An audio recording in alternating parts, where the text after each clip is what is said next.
When my wife, Elena, and I first moved into the Riverbend Oaks community, we envisioned a tranquil suburban life. I'd just stepped away from the constant travel demanded by my role as a hydraulic engineer renowned for designing large-scale flood management systems worldwide. We wanted quieter mornings, fewer suitcase-packed nights, and a friendly neighborhood to raise our 5-year-old daughter, Rosie. Riverbend Oaks, located in the outskirts of a mid-sized American city, seemed picturesque. A tree-lined boulevard stretched from the stone-engraved entrance sign down to immaculately kept lawns, flanked by craftsman-style houses built around 2 large artificial ponds and a winding creek. The day we arrived, neighbors offered us polite waves. Children biked along the sidewalks. Squirrels darted around centuries-old oaks. The real estate agent casually mentioned that Riverbend Oaks had a homeowners association. She described it as helpful and organized, ensuring consistent landscaping, a well-maintained community pool, and block parties. I'd lived in neighborhoods with HOAs before, so I assumed standard rules about fence height and paint colors. I had no inkling that the board's president, Diana Arniston, was the region's self-appointed Karen, the kind of person determined to control every aspect of local life, from mailbox shapes to holiday decor. Within days of moving in, a glossy HOA welcome packet arrived, stuffed in our mailbox. Tucked amid standard guidelines for lawn care and garbage bin placement was a letter from Diana introducing herself. Dear Mr. and Mrs. Farrell, welcome to Riverbend Oaks. I'm Diana Arniston, head of the HOA board. We uphold the highest standards in our community to ensure safety, harmony, and property value protection. I look forward to meeting you soon. If you have any questions, my door is always open. Warm regards, D. Arniston. The letter's tone was pleasant enough, but the neighbor's polite warnings about be mindful of Diana clashed with that friendly note.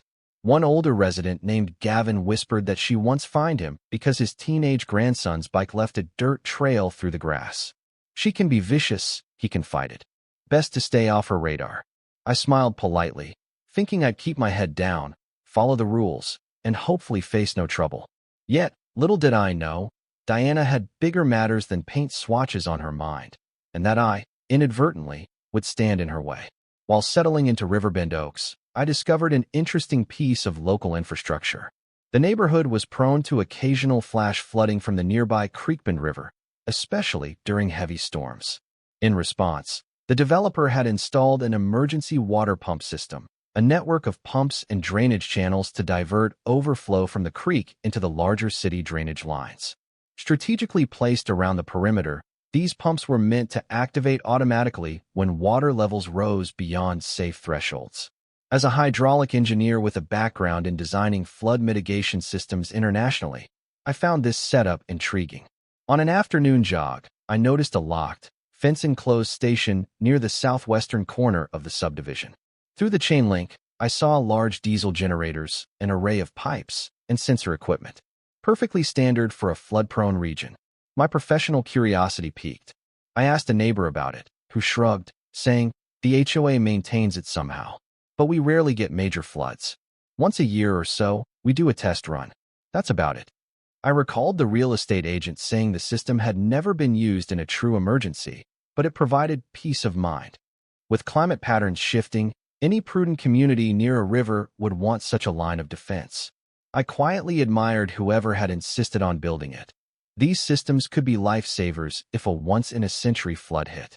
Of course, some might see it as a costly or ugly chunk of machinery, especially if they cared more about pristine aesthetics than disaster preparedness. But I assumed the neighborhood was collectively proud of having a well-thought-out flood solution. In my mind, there was no reason to suspect anyone would want to sabotage or remove it. That assumption would soon prove dangerously naive. A month after settling in, I found an invitation in my mailbox for the next HOA meeting. All residents encouraged to attend. Agenda includes landscaping budgets, community event planning, and water pump system discussion. My eyebrows rose at that last item. The water pump system wasn't typically a hot topic, so it piqued my interest. I attended the meeting one Tuesday evening, stepping into the neighborhood's small clubhouse. Rows of folding chairs faced a table where 5 people sat, the HOA board. Diana Arniston, presumably in her late 40s, sat at the center. She projected an air of confidence, a crisp blouse, perfectly coiffed hair, laser-focused eyes scanning the room. She greeted me with a polite but somewhat superficial smile. The meeting began with routine updates, finances, mowing schedules, a possible 4th of July event.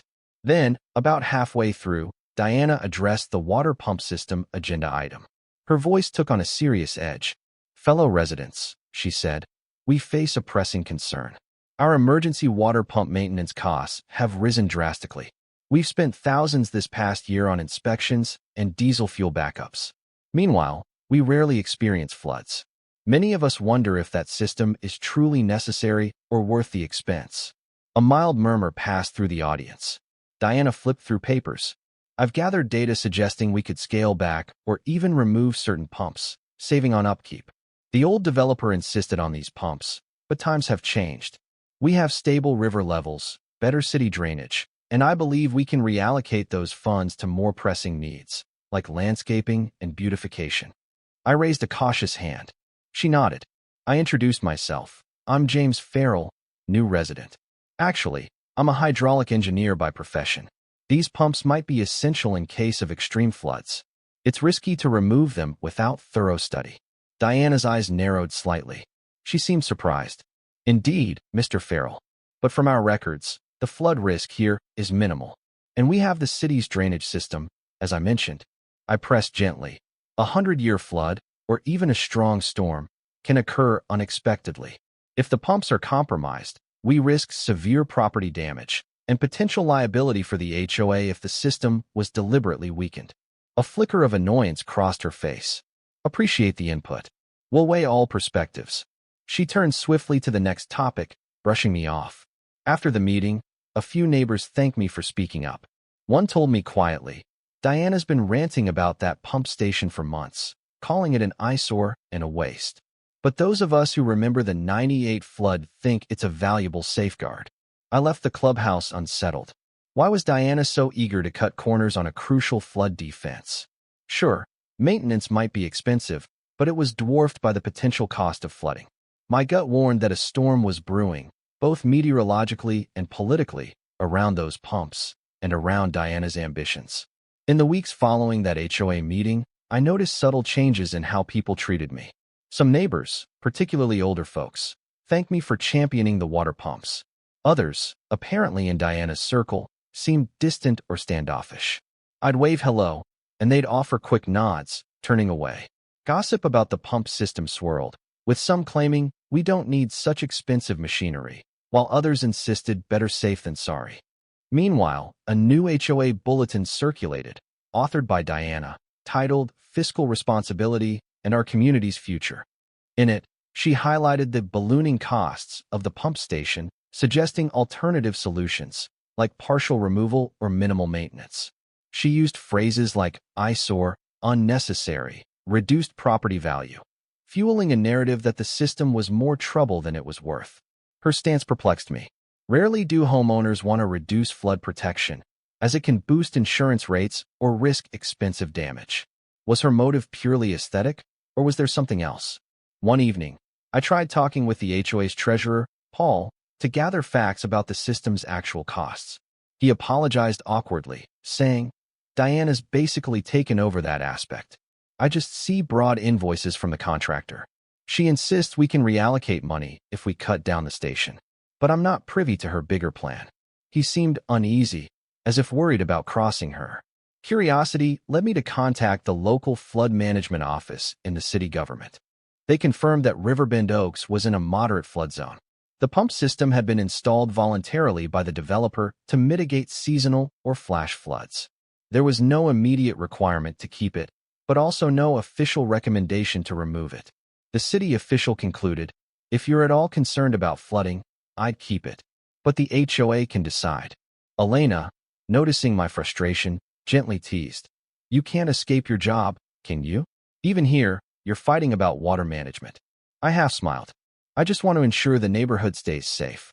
If that pump system fails or is removed, a big storm could ruin everything. I don't get why Diana's so gung-ho about dismantling it. And she's ignoring the engineering perspective." Elena patted my shoulder. "She's probably just controlling. Keep giving facts. Maybe reason will prevail." But reason, I feared, wasn't high on Diana's agenda. It happened on a stormy afternoon in late spring. Dark clouds rolled in from the west, unleashing a torrential downpour. Riverbend Oaks streets glistened under sheets of rain. I gazed out the window, mentally calculating the water load.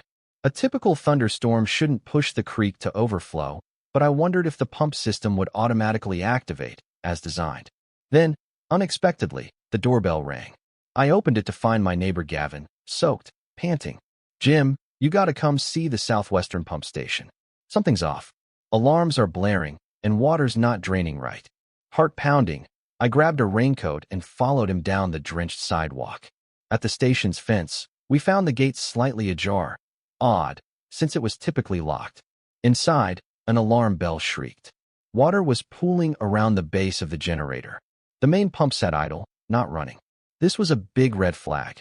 The sensors should have triggered them by now. I knelt by the control panel, quickly diagnosing. My experience told me that a missing fuse or cut wiring might stop the automatic start. Sure enough, the circuit breaker panel had been tampered with. A key component lay melted near the wires. It looked deliberately damaged. Someone had forcibly removed or shorted out a crucial piece. The system was effectively sabotaged. Gavin's eyes widened. Who would do this? I shook my head, adrenaline coursing. We need to fix it fast. The creek's rising. He found a tarp and flashlight while I rummaged for a spare fuse. Luckily, after some frantic searching, I located a small supply box. I rigged a temporary bypass, praying it would hold. My hands shook from cold and fury. Soon as I reconnected the circuit, the generator hummed to life. Moments later, the big pumps roared, starting to siphon water away from the collecting ditch. We exhaled relief. The meltdown alarm quieted. Rain still pounded overhead, but at least we'd averted a potential flood. Had we not discovered the sabotage quickly, water might have overtopped the creek's bank, possibly flooding dozens of homes. Why would anyone sabotage the pumps? Gavin asked, baffled. I pressed my lips together. I have suspicions, but let's keep an eye on this station. This was no accident. That evening, I reported the incident to the HOA's security contact. They seemed alarmed, but offered no immediate leads. I also emailed the rest of the HOA board, including Diana, describing the sabotage. Her reply was unusually terse. "Thank you for the update. We will investigate." DA. No shock or outrage. No demands to find the culprit. Strange. Something told me Diana might be behind it, or at least encouraging anti-pump sentiment. But I had no proof. And how to confirm she'd stoop so low as to sabotage a critical system? In the aftermath, the sabotage story spread through Riverbend Oaks. Some neighbors were appalled that anyone would endanger them. Others dismissed it as a rumor or claimed it was a mechanical fault. The official HOA newsletter barely mentioned it, just a single-line reading. Minor issue at the southwestern pump station, swiftly resolved.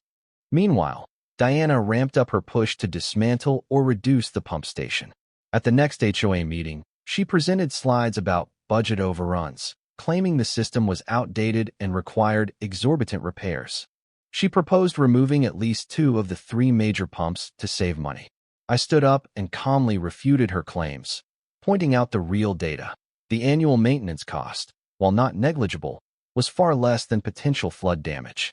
I also dropped a subtle mention that sabotage might have inflated costs. People listened, but Diana's allies seemed unimpressed. After the meeting, I confronted Diana privately. The sabotage we saw was no coincidence. If the system fails, we're at serious risk. Why are you pushing so hard to remove it? Do you realize the liability if the neighborhood floods after you remove the pumps? She offered a cool smile. "Mr. Farrell, you overestimate the risk. Our finances can't sustain this boondoggle. And sabotage? That's speculation. We found no evidence of wrongdoing." I clenched my jaw. I saw the wires. It wasn't accidental. If you plan to remove those pumps, you'd better be prepared for the consequences. She flicked her hair dismissively. "Don't threaten me. The board makes decisions collectively. We'll do what's best for Riverbend Oaks." Our conversation ended abruptly. Anger simmered in my chest. She was either covering up the sabotage or orchestrating it. But how to prove it? Weeks passed. The sabotage fiasco subsided, overshadowed by summer barbecues and daily life. But behind the scenes, I kept investigating. If the sabotage wasn't random, perhaps someone had financial motives. I discovered that an out-of-town development group was eyeing Riverbend Oaks for expansions, new townhouses, or a commercial strip near the southwestern edge. If the pump station was removed, that land might open up for building. Possibly, Diana had personal ties or investments. One day, an anonymous note appeared on my doorstep. Scrawled in shaky handwriting, it read, "Check the county records for property near the creek. Diana's business dealings not public." Startled, I decided to do just that. After a few hours digging through county land sale filings, I found something suspicious. A Shell LLC had recently acquired a small tract adjacent to Riverbend Oaks, near the southwestern boundary. The listed LLC manager? A.D. Arniston. It didn't take a detective to guess that might be Diana's relative or even an alias. If her plan was to remove the pumps, that land might become more open, presumably for her private gain, selling it as prime real estate. Of course, allowing the creek's protective measures to degrade might also cause flooding. But maybe she believed city drainage improvements or eventual retainer walls would suffice. Either way, she was gambling with the safety of Riverbend Oaks for personal profit. I confided in Elena. She was horrified but not surprised. "You have to expose this. The board and neighbors deserve to know she's got a conflict of interest." I nodded. "But I need proof. Let me gather a bit more. Then I'll bring it to the next meeting or a special session." That night, storm clouds again gathered. Memories of the sabotage flickered in my mind. A sense of dread gnawed at me. What if someone tampered with the pumps again? Sure enough, in mid-July, an intense weather system approached, predicted to drop 5 inches of rain in just 24 hours. Local news channels warned of flash floods. The city's low-lying neighborhoods braced themselves, distributing sandbags. I worried about the southwestern station. If it failed, Riverbend Oaks could be inundated. I preemptively visited the station in the late afternoon before the storm peaked. The gate was locked. All looked in order, no sign of forced entry. I double-checked the sensors. Everything was fine. Relieved, I went home. That night, around 11 p.m., as thunder shook the windows and lightning streaked the sky, my phone buzzed. A neighbor, frantic.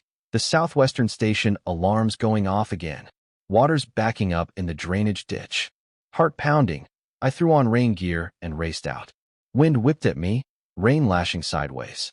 My footsteps splashed in ankle-deep water. Reaching the station, I saw the fence wide open. Inside, the generator was silent, a worrisome sign. An alarm beeped from the control panel. The small inspection door was forcibly pried open, wires dangling. The stench of diesel spilled across the ground. The sabotage was far worse this time. I cursed under my breath, rummaging for tools in the dim light of my flashlight. Water poured in from the ditch, inching up the station's concrete lip. We had minutes before it overflowed. Rapidly, I tried bridging wires, bypassing destroyed relays. This sabotage looked more thorough, like someone wanted to ensure the pumps couldn't run. My heart pounded so loudly I could hardly focus. At last, I managed a partial fix. The generator sputtered, then roared to life. Pump motors whirred. I prayed my jury rig wouldn't blow. Water began draining, slowly at first, then more steadily. The alarm's pitch changed, indicating the station was active. I exhaled, drenched, limbs shaking with adrenaline. One misstep or an extra 10-minute delay could have spelled disaster for dozens of homes downstream. As I stepped outside, I spotted a figure hurrying away in the darkness, umbrella bobbing. Was that a woman's silhouette? Hard to tell. She vanished into the torrent. I suspected the saboteur themselves, or an accomplice, had fled. I gave chase for a moment, but slippery conditions made it impossible. Gavin arrived soon after, also soaked, having seen me rush out. I told him what happened. He stared aghast. Who the hell would do this? They're risking the entire neighborhood. I shook my head. We're dealing with a real criminal now. Enough is enough. By morning, the storm had eased. The southwestern ditch was battered but not overflowing. Most homes stayed dry, thanks to the last-minute repair. However, signs of vandalism at the station were obvious. Cut hoses, drained diesel, forced panels. Furious, I marched to the next emergency HOA gathering. Residents were incensed. Many had seen water creeping onto their lawns. The sabotage rumor flared. People demanded answers. Meanwhile, Diana feigned shock, claiming, "This is exactly why the system is too costly. Constant breakdowns." She conspicuously avoided calling it sabotage. I took the floor and laid out the facts. The pump was intentionally disabled, the fence lock broken, wires cut. I also dropped the bombshell about Diana's hidden land purchase. Gasps echoed in the room. I explained how removing the pumps might open up potential development in that area, benefiting her or her associates financially. I suggested she had a direct conflict of interest that might motivate sabotage or at least a push for decommissioning the pumps. Diana's face blanched, then reddened. She lashed out, calling my allegations baseless slander. She claimed not to know of any land purchase, dismissing it as a coincidence. But tension crackled. The board members looked uneasy. Some neighbors demanded she step down. Others insisted an independent investigation was needed. One older man, voice trembling, said, "My wife and I nearly had water in our living room last night. If not for Mr. Farrell's quick fix, we'd be flooded. We deserve the truth. Did you sabotage the pumps, Ms. Arniston?" She glared at him. "Of course not. This is ridiculous. We don't even know if sabotage is real." A chaotic argument ensued. In the midst of it, I locked eyes with her, quietly saying, "You've endangered people's homes. If the next storm is worse, you could cause real tragedy." She spat back, "You're overreacting. People survive floods." And with that shocking remark, she stormed out, refusing to elaborate further. The sabotage was now widely recognized. Enough neighbors had seen the broken fence and damaged equipment. Many demanded the police be involved. So I filed a formal report, handing over pictures of the damage. The local detective took statements, though they admitted it might be tricky to prove who was behind it. No clear fingerprints. The saboteur was in the shadows. But the detective suggested I remain vigilant. Meanwhile, an anti-Diana faction emerged within the HOA. They wanted an immediate vote to remove her from the presidency. However, a subset of her loyal supporters refused, claiming she was being unfairly scapegoated. Tension soared. Meetings devolved into shouting matches. Some questioned if I had staged sabotage to keep the pumps. The atmosphere was toxic. Yet, I had one advantage. My engineering expertise allowed me to rig a hidden camera system near the southwestern station. With HOA permission from an interim board member, because the official president's authority was in question, I installed a discrete camera to watch the control panel and gate. If the saboteur returned, we'd have proof. Additionally, I assisted a specialized contractor to fortify the station's lock and alarm system, ensuring sabotage attempts would trigger immediate alerts. A part of me wondered if I was going too far. Was I risking a personal vendetta? But the near flood proved how real the danger was. I had to protect the system. It was my moral duty, not just as an engineer, but as a resident with a family who could lose everything to floodwaters. And if Diana was truly behind it, I wanted her exposed before any more storms threatened the neighborhood. Days trickled by. Summer storms continued sporadically, but no sabotage occurred until late August. Another heavy rain event loomed. Weather alerts predicted flash floods in nearby counties. My phone beeped with a security system alert at 1 a.m., motion detected at Southwestern Station. Heart hammering, I sprang out of bed, checked the live camera feed on my laptop. Grainy images showed a figure at the fence, fiddling with the lock. I called the detective's emergency number, explaining the break-in was happening in real time. Then, adrenaline surging, I drove over with Elena telling me, "Please be careful." Her anxiety was palpable, but she understood the gravity. Rain battered my windshield as I arrived, parking at a slight distance. The figure was inside the station, rummaging near the generator. The bright security lights we'd installed flicked on, illuminating a woman's silhouette, shoulder-length hair, wearing a hooded rain jacket. She cursed, yanking at wires. Another wave of sabotage. "Stop," I shouted, stepping forward. "Police are on their way. The camera's recording you." She spun around, face partially obscured by the hood. But the voice was unmistakable. "You bastard." She lunged to flee, her hood slipping. In the floodlights, I recognized her, Diana Arniston. My chest tightened. "You'd risk the entire neighborhood for your personal gain?" I managed, disbelief mingling with fury. She hissed, "You have no idea what you've done. I needed that land freed up. Any developer would pay top dollar if the pump station was gone." I advanced carefully, worried she might do something desperate. She tried ducking past me, but water puddles slowed her. Sirens echoed in the distance. Diana glared, voice trembling. "You meddled in my affairs. This is your fault." It's always about control. My father built this place, and I deserve the profit. The pumps are worthless deadweight. They can't tie up my land forever. I shook my head, incredulous. They're not worthless. They protect people's homes. Before she could reply, flashing blue lights bathed the scene. 2 officers rushed in, ordering her to the ground. She struggled, shrieking accusations against me, but they soon had her in handcuffs. I exhaled a shaky breath, soaked and emotionally drained. Finally, we had her. In the glare of the police cruisers, she realized how thoroughly she'd been caught. Her face contorted with panic. No more hiding behind maintenance costs or lack of necessity. She was done. Diana's arrest sent shockwaves through Riverbend Oaks. Few had believed she would personally sabotage the station. Yet the evidence was undeniable. The hidden camera footage, my eyewitness account, and the tools found in her possession. Investigators also uncovered the LLC that owned adjacent land, linking it to her by family ties. She'd planned to profit massively if the station was removed, presumably by pushing new developments or selling the property. Additionally, the earlier sabotage incidents matched the same pattern. The prosecutor filed multiple charges: felony vandalism, reckless endangerment, and conspiracy to commit property damage. The local news ran with the story of a HOA president sabotaging neighborhoods' flood pumps. Public outrage soared. Residents realized how close they'd come to catastrophic flooding if her sabotage had succeeded just once more under heavier storms. During her trial, the prosecution laid out everything: her repeated sabotage, hidden financial motives, disregard for neighbors' safety. They showed how she tampered with the southwestern pump station's wiring on multiple occasions to justify removing it as unreliable or too costly.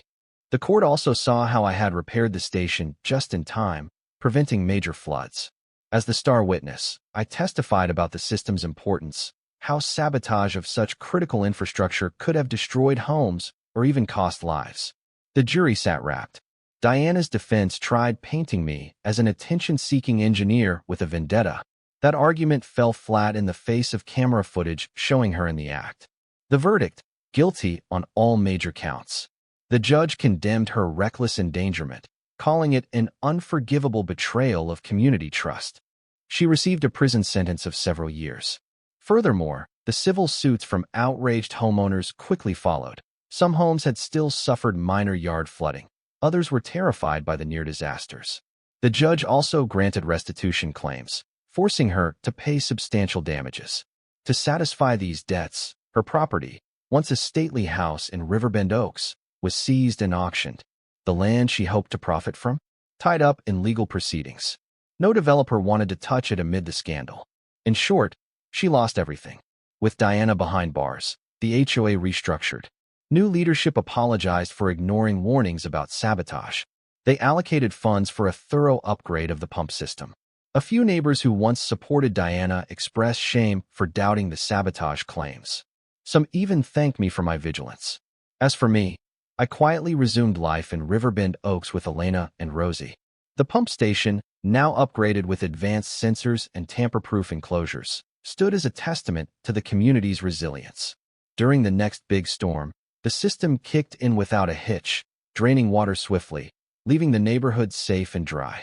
Occasionally, local media would run follow-up stories, referencing how the HOA Karen tried to sabotage critical infrastructure. They often highlighted that I was a renowned hydraulic engineer, the perfect foil to her reckless plan. Friends teased me that, even in retirement from high-profile engineering jobs, I couldn't escape a dramatic water management crisis. Maybe so, but at least the outcome was a triumph for common sense and community well-being. In the months following her conviction, Riverbend Oaks bonded over a shared relief. The drama had tested trust, but ultimately neighbors recognized the importance of the pumps and the folly of letting personal greed overshadow public safety. Where once folks argued about removing the system, now they took pride in it. The board even put up a small plaque near the southwestern station, dedicating it to those who protect our homes from the storm. And so ended the saga of Diana Arniston, once the controlling HOA tyrant, now a cautionary tale behind bars. She gambled with sabotage to enrich herself, not realizing that among her neighbors lived a professional who understood exactly how crucial those pumps were. and who refuse to let them fail.